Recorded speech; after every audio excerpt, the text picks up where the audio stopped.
नमस्कार दोस्तों। लगभग आज से एक महीने पहले मैंने एक वीडियो बनाया था जिसमें कि चर्चा की थी मैंने कि केरल सरकार को सुप्रीम कोर्ट ने एक सवाल पूछा था कि आपने किस आधार पर बकरी ईद पे 5 दिन का या 3 दिन का जितना भी जो रिस्ट्रिक्शंस कोविड के अंतर्गत लगाया जाता है उसे छोड़ा था।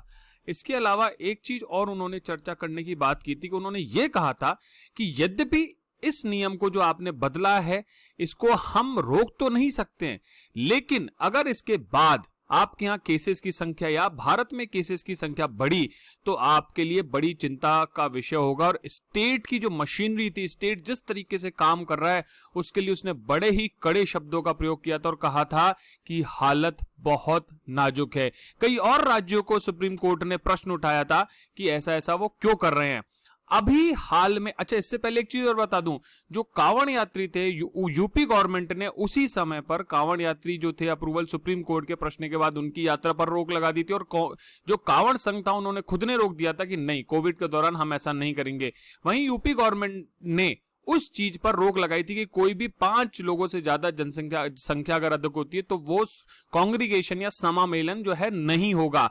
आज की तारीख में लगभग एक महीने बाद हम इस तरीके का इस चीज का रिजल्ट देख सकते हैं कि वर्तमान में पूरे भारतवर्ष में केसेस की संख्या क्या है और कौन कौन से राज्य उस केसेस की संख्या में सबसे बड़े भागीदार हैं। क्या हुआ ऐसा, वर्तमान में कौन ऐसा कह रहा है कि ये गलती हुई, इन सब चीजों की चर्चा करूंगा और परिणामों की चर्चा करूंगा। नाम है मेरा Rishi Sudhanshu Pandey, proud Indian, rank 20 RS 2018। ये सारी सूचनाएं हैं आप लोगों की चिंता और जो समस्या उनके निराकरण के लिए, खासतौर पर सिविल सर्विसेज, स्टेट PCS, या आपको लगता है कि आपकी निजी कोई ऐसी समस्या है जो आप किसी से शेयर नहीं कर सकते, हम उस पर बात कर सकते हैं, कोशिश कर सकते हैं, चर्चा कर सकते हैं और या तो मैं कोशिश करूंगा समाधान देने की या फिर आपको कोई उपाय बताऊंगा कि इस उपाय से आप समाधान ढूंढ सकते हैं। चलिए चलते हैं हम न्यूज पे।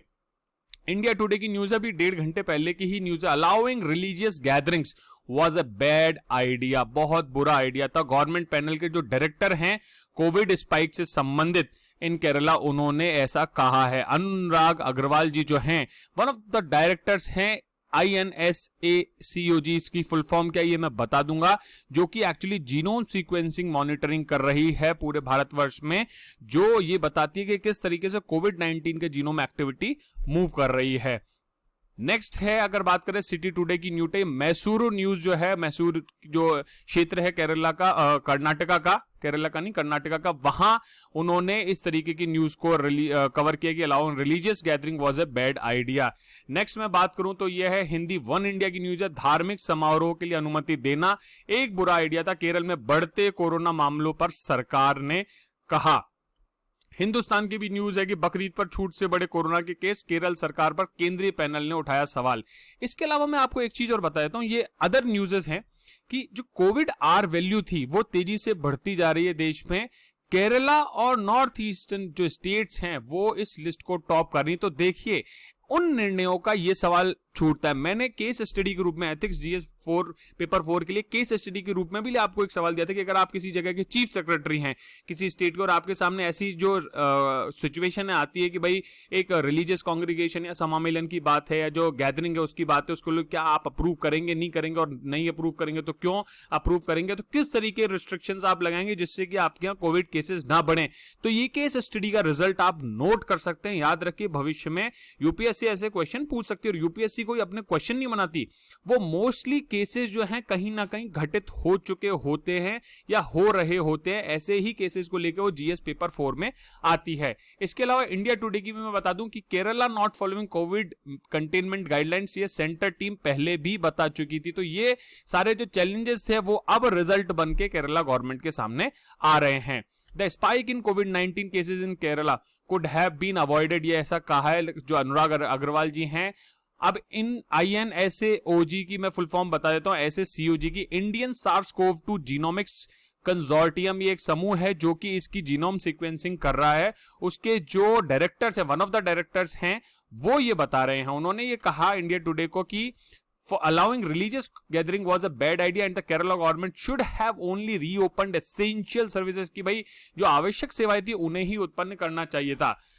लगभग 13,000 से 20,000 केसेस बच जाते अगर ऐसा ना होता, या फिर केरला गवर्नमेंट ने ये जो धार्मिक समामेलन या फिर समूहन की जो अप्रूवल दिया था वो ना करते।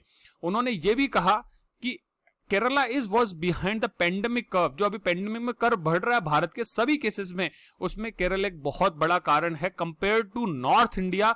क्यों? और कोविड-19 infection would continue to rise in the state. अभी भी केरला में ये जो कोविड-19 के इन्फेक्शन है ये बढ़ते जाएंगे, रोकेंगे नहीं। इसके अलावा कोई नया वेरिएंट जो SARS-CoV-2 का है वो अभी तक तो केरला में नहीं पाया गया है, लेकिन उन्होंने ये कहा है कि genome sequencing of samples from the state had shown that at least 90% of the case, 90% of the cases जो थे वो डेल्टा वेरिएंट के थे।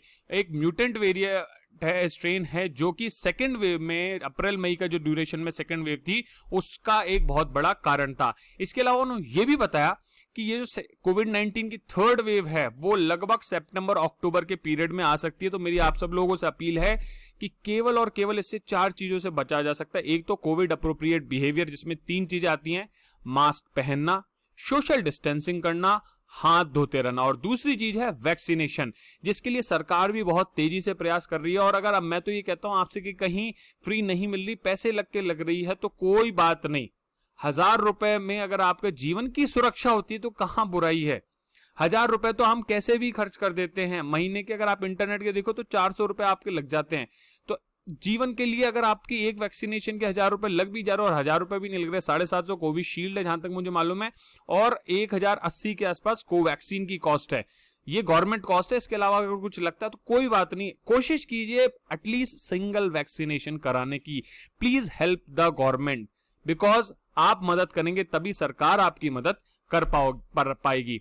इसके साथ साथ उन्होंने ये भी कहा कि सेकेंड वेव अभी तक ओवर नहीं हुई है, because as it reach different parts of the countries, अलग अलग समय पे अलग अलग राज्यों में गई सेकेंड वेव, इसलिए अभी सेकेंड वेव ओवर नहीं हुई है। हर किसी का अपना अपना पीक अलग अलग समय आएगा। The only way to avoid भाई कोविड इन्फेक्शन को बचाने का एक ही तरीका उन्होंने कहा कि एक्सीलरेट वैक्सीनेशन ड्राइव, और मैंने पहले बताया कोविड अप्रोप्रिएट बिहेवियर। भारत में लगभग 60% जो प्रोटेक्शन है अगेंस्ट कोविड इन्फेक्शन के लिए वो मिल जाता है, जो वैक्सीन के माध्यम से मिल रहा है। उन्होंने ये भी कहा कि दिल्ली एनसीआर जैसे इलाके हैं जहां इम्यूनिटी इज हाई नाउ, अब इम्यूनिटी जो है वो बेहतर हो गई है, वहां केसेस नहीं बढ़ेंगे, जल्दी ही वहां बहुत ज्यादा केसेस नहीं बढ़ेंगे। लेकिन Delhi NCR would see A surge eventually, एक बार बढ़ेंगे लेकिन वो इतना बड़ा आउटब्रेक नहीं होगा, छोटा आउटब्रेक होगा। तो ये वैक्सीनेशन का फायदा है। Previously recovered people will not gate severe disease, भाई जो लोग पहले कोविड से इंपैक्ट हो चुके हैं उनको सीवियर डिजीज नहीं होंगी, इसलिए थर्ड वेव जो है वो बहुत ज्यादा सीवियर नहीं होगी। लेकिन इट डिपेंड्स कि वायरस में कोई बड़ा चेंज नहीं आ जाता। भाई अगर वायरस में जैसे डेल्टा वेरिएंट की बात कर रहे हैं या फिर अल्फा गामा बीटा इन सब वेरिएंट्स की बात कर रहे हैं तो जो ज्यादा दिक्कत हो सकती है, बट अगर नॉर्मल सिचुएशन रही तो वो बहुत ज्यादा सीवियर नहीं हो। इसी के साथ दोस्तों मैं आपसे वापस से अपील करता हूं कि स्वस्थ रहिए, पहला सुख निरोगी का है, तो उसके लिए थोड़ा पैसे भी देने पड़े तो कोई बात नहीं, बट जितना हो सके, जितना जल्दी हो सके, सिंगल डोज ऑफ वैक्सीनेशन तो आप तुरंत ही कराइए। वैक्सीन की चॉइस आपकी है, जो भी करना, और मैं ये कहता हूं कोई भी वैक्सीन मिले उसे तुरंत लगाइए, परिवार वालों को लगाइए, और बच्चों के लिए भी व्यवस्था प्रारंभ होने वाली है। तो जय हिंद, जय भारत।